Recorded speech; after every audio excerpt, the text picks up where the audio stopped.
Hey, Attorney Brian Parker here for a new and exciting video, starting another video week. I'm going to do a couple of unusual ones this week. Well, I guess 5 years from now, you're not going to have that as a context, but this is unusual in that I've mentioned it in the past as a way to answer a lawsuit without answering it. So today we're going to be having back our old friend, Problem Parker. That's me. You want to be a big problem. The bigger the problem, the quicker the case goes away, generally. Debt collectors, their attorneys are good folks, but they want a 9-to-5 job and they don't want to worry about anything. And very frankly, it's easy to victimize people in a financial hardship position, so that makes their job easier. But you're not one of those people that are victimized or victims. You're fighting back, and that is what being a problem Parker is all about, or a Parker problem. So we're going to look today to do something very unusual. Instead of answering a lawsuit, which you have to do, but you can be a real stick in their eye. And I want you to think of a couple of things. Contract versus contract. You're going to find out what I mean by that. Look for where the collector is most weakest. There's an expression, Achilles heel. What is the debt collector's Achilles heel? And we're going to find out what that is. And I'm not going to wait to tell you till the end of the video, one of those deals. It's the forward flow agreement. But before we get to there, and you've seen that's crept into some of my videos now. If you look at all my videos, issues creep in, like the counter affidavit, using their own documents against them. All these tips are great tips, and the new thing is creeping in. As I look at my videos, it's helpful to you. The forward flow agreement. The forward flow agreement is everything to the debt collector, specifically the debt buyer. They do not want to give it up. But the reason for this motion is, this is a motion for more definite statement. Now, before you run away and like, what the hell, a motion? It's a cool thing and could get you out of the debt and the lawsuit a lot quicker than answering. Not that there's anything wrong with answering. Everything is right with answering. And of course, the counter affidavit. So when you are served with a lawsuit, whether it's mailing or by process server, however you are served in your particular state, you have a certain amount of days. For example, in Michigan, you have 21 if you're personally served, 28 if you're served by mail. Florida, it's 20 days if you're served. And so when you can respond within the 20 days in a number of ways. In law school, they used to say, a motion is not a pleading. And I'd walk away from class going, what the hell are they talking about? A motion is not a pleading. And what that means is, when you respond to something, you usually are filing responsive pleadings. In fact, I title all my court documents responsive pleadings. My answers are not answers, they're called responsive pleadings. Well, a motion is not a pleading. And so you're not responding when you are filing a motion, but it is a response. I know that sounds complicated, but hear me out. So instead of filing what the court rules in your state and the states that I'm practicing, instead of filing responsive pleadings, we're allowed to file a motion to dismiss or a motion to strike or a motion for more definite statement. And that is a way to be a real problem Parker. There are many reasons why I do that. So what we're going to look today is, like, for example, Florida. If you want to file a motion for a more definite statement, you're alleging that the pleading to which the responsive pleading is permitted is so vague and ambiguous that the party can't reasonably be required to frame a responsive pleading. So you're allowed to file a motion instead of that responsive pleadings, which is mandatory in Florida within 20 days. But if you file a motion, it's put off. You're not in default. And you're saying to the court, what the heck is this? And it's a dynamite motion for many reasons. And you point out the defects in the lawsuit and why you can't possibly answer this. But there's a real underlying reason about being a problem Parker. You'll see that. I don't practice in California, but by way of example, a California law, and I want you to hear similarities.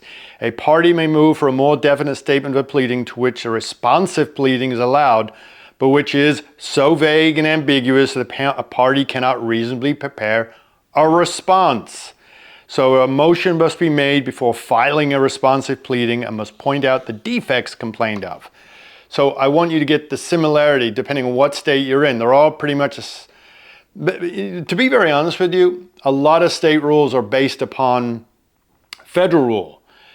There are differences, but generally some of them are based upon federal rules. But as our nation gets older, though, and things are more localized, see 14th Amendment, state versus federal rights, there's some unique differences, very unique differences. So, for example, in Florida, in Michigan, a motion for more definite statement, which I do practice in, if a pleading is so vague and ambiguous that it fails to comply with the requirements of the rules of pleading. The opposing party may move, whenever something is moved, it's a motion, for a more definite statement. And this states, before filing a responsive pleading. So the federal rules are, under Federal Rule 12E, a party may move for a more definite statement of a pleading to which a responsive pleading is allowed. Oh God, I hope I'm not boring you. Which is so vague and ambiguous that the party cannot reason. So are you hearing what I'm selling here? If this is vague and ambiguous, how a lot of times you're going, I think I know what they're saying, and maybe you're spending an hour trying to figure it out. So you just go to court and you go, I'm filing a motion, but keep in mind problem Parker, okay? And the reason I say that is there are many reasons to file a motion for a more definite statement. For me, the number one reason is I want to be a problem. So you will look at a lawsuit. In fact, let's do that. I wasn't going to do anything on the screen today, but Cindy, put on the first complaint. Shazam. And you can see at number 2, Cindy, just emphasize number 2, please. Shazam. Plaintiff is either the original creditor or the assignee. What are you supposed to do with that? Meaning, if they're the original creditor, that means you have a contract with them and they wouldn't be an assignee of something where they're the original creditor. But they claim they're either one or the other. Well, you're entitled to say that's vague and ambiguous. I don't know of a bigger definition of vague and ambiguity. But above that, look at number 1. There is no mention of a creditor's name. In fact, nowhere in this lawsuit is there a creditor's name. And in Michigan, specifically in Michigan, and I bet you it's in your state too, if you have a local or non-federal collection act, it'll say you got to name the creditor. And Michigan has one of those. It's 2.212N or something like that. I've got it written down somewhere.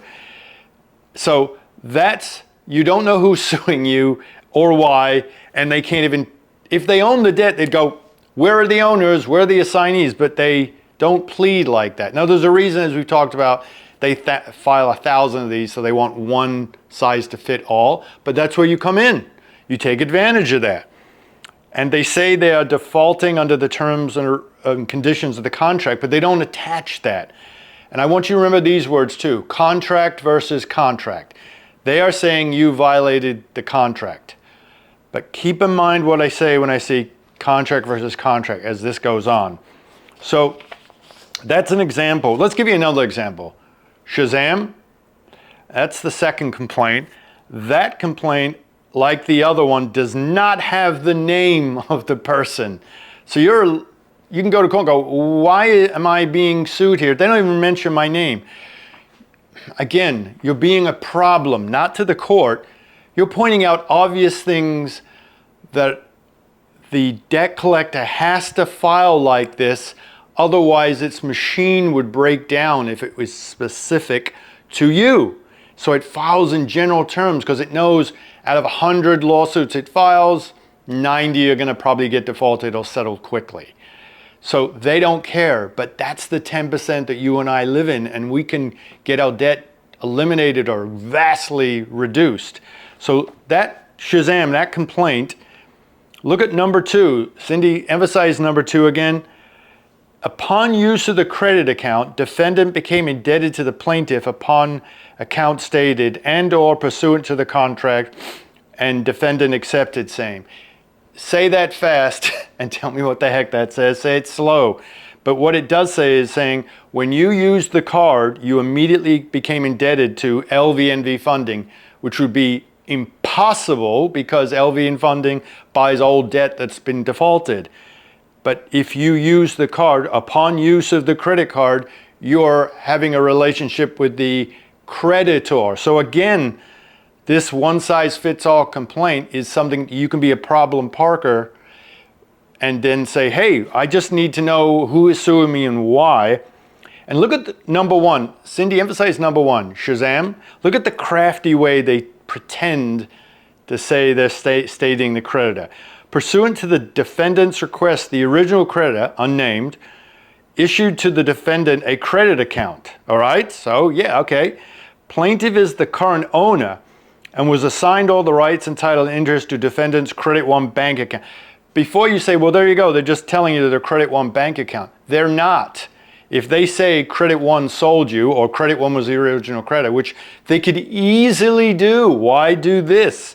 Because it's easy to write 1,000 lawsuits where we can just drop, as they say in IT world, populate, than to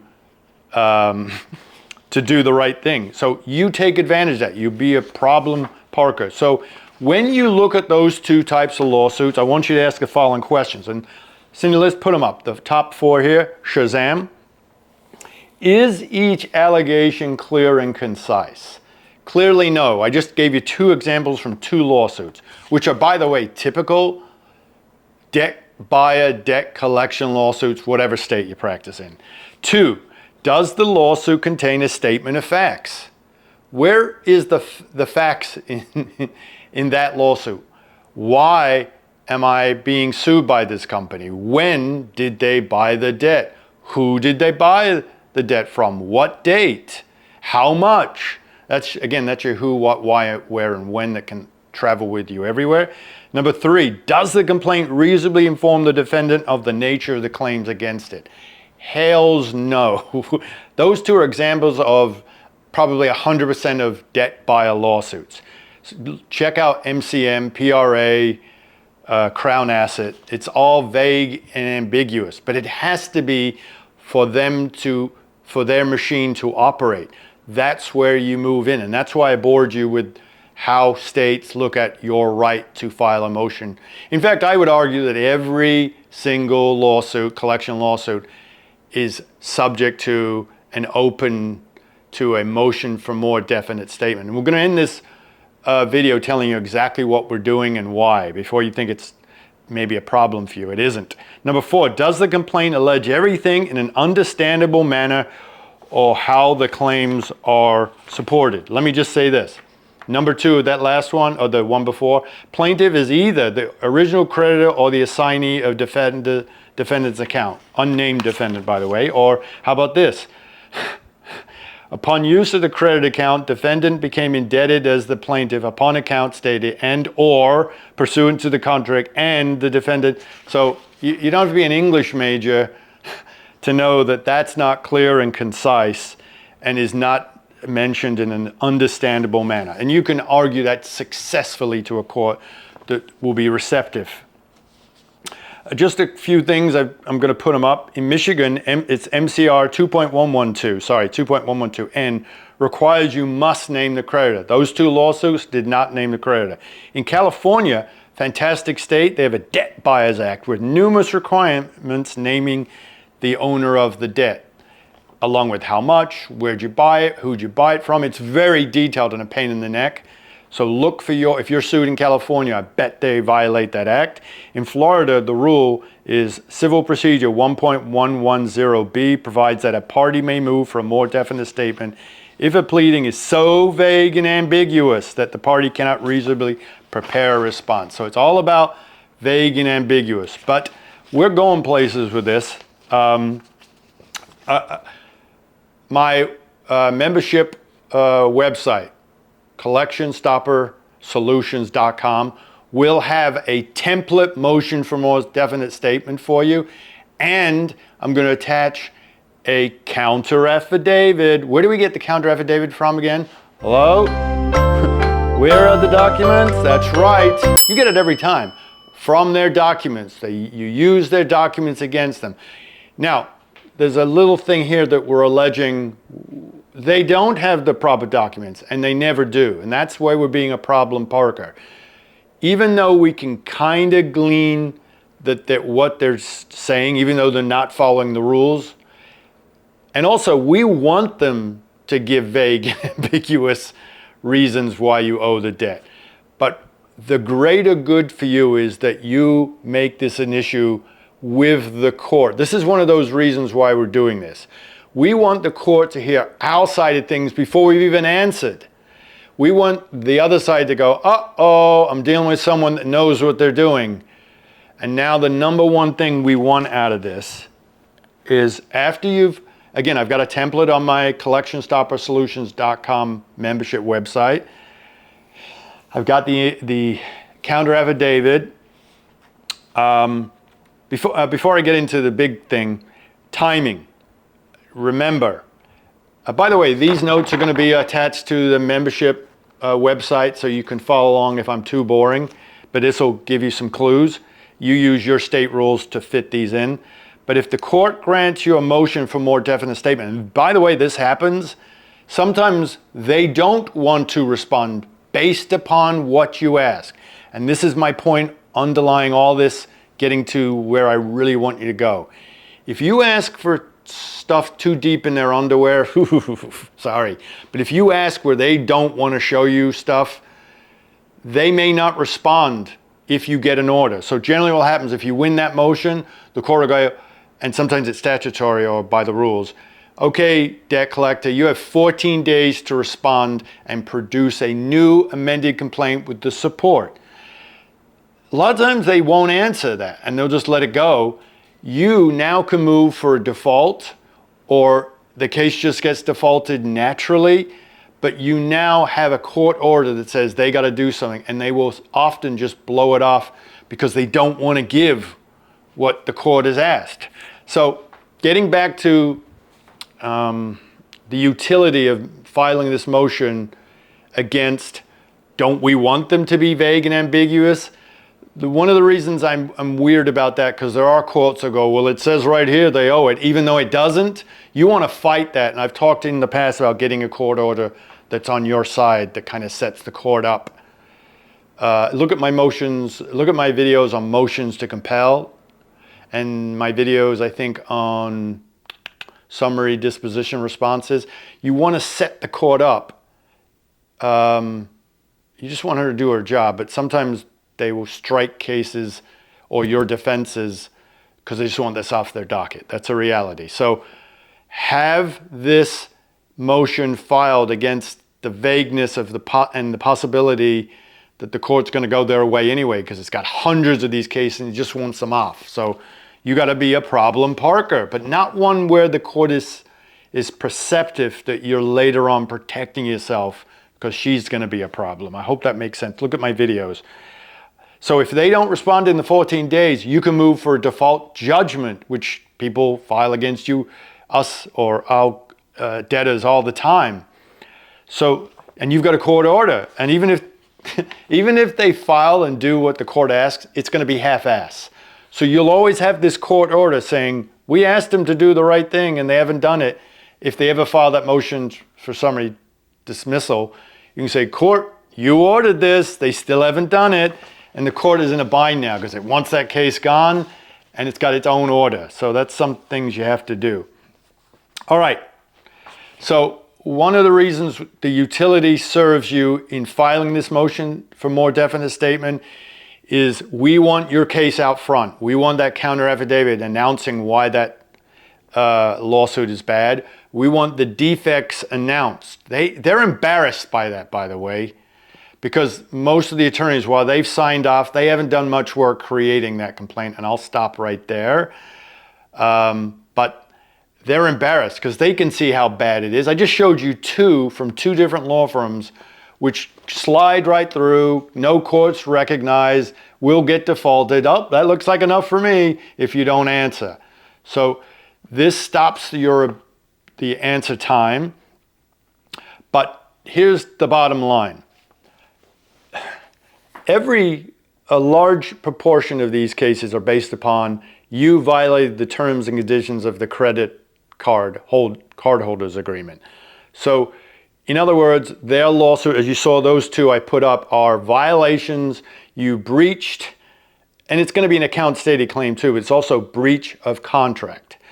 There's a contract, and oftentimes they don't even attach the contract. You'll see in my counter affidavit for you, they didn't add the contract to these cases. So you're going to say now, let's do this. Put up the Barclays Bank Delaware bill of sale, Cindy. Shazam. So look at that. Barclays Bank, in this case was an MCM case, for value received and pursuant to the terms and conditions of the bulk debt sale agreement, the agreement. So again, that's the forward flow agreement between, in this case, MCM and Barclays. They're selling tons of debts to MCM on a pre-agreement. We're going to be selling it for the next 5 years. We'll amend every once in a while, and you will be able to take this debt, and they usually give it as is, but they don't want you to know that.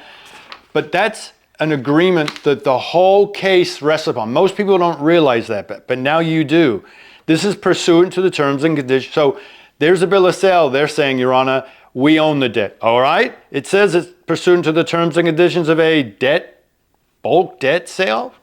It's the forward flow agreement. So the whole case is based upon that. So you'll just get it from them, right? No problem. No. They do not want to give that up.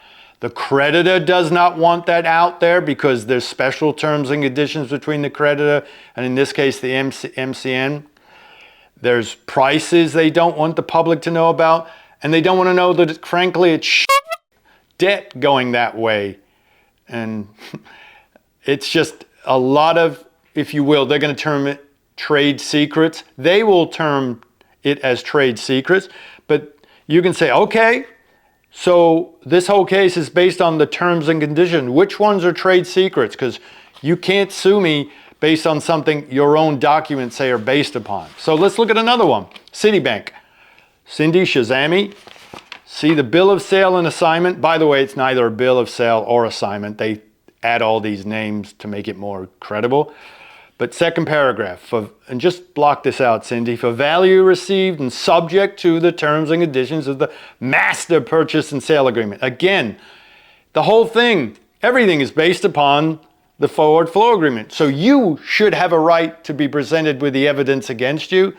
That's bigger than the bill of sale and assignment.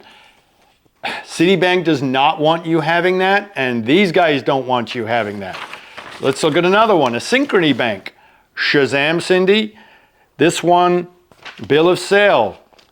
Pursuant, this one says, for value received and further consideration, the mutual covenants and conditions. That's the agreement that the two clowns have worked out between them. And in this case, there's several clowns. It's a mess. This is a good, this is a Lynn Fisher one. You know, you've heard me talk about this. The master account sale agreement. That's your forward flow agreement. They don't want you having that. You're asking for that in your forward flow agreement, Your Honor. It says right there in the bill of sale, which I can't figure out why they say it's about my debt, that it's based upon the forward flow agreement.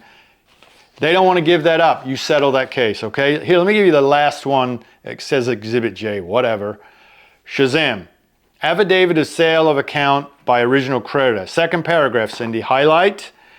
On or about 1/30/2023, Barclays sold a pool of charged-off accounts, the accounts, by a forward flow purchase agreement. So they changed the name up. You want that. That's Achilles heel number one.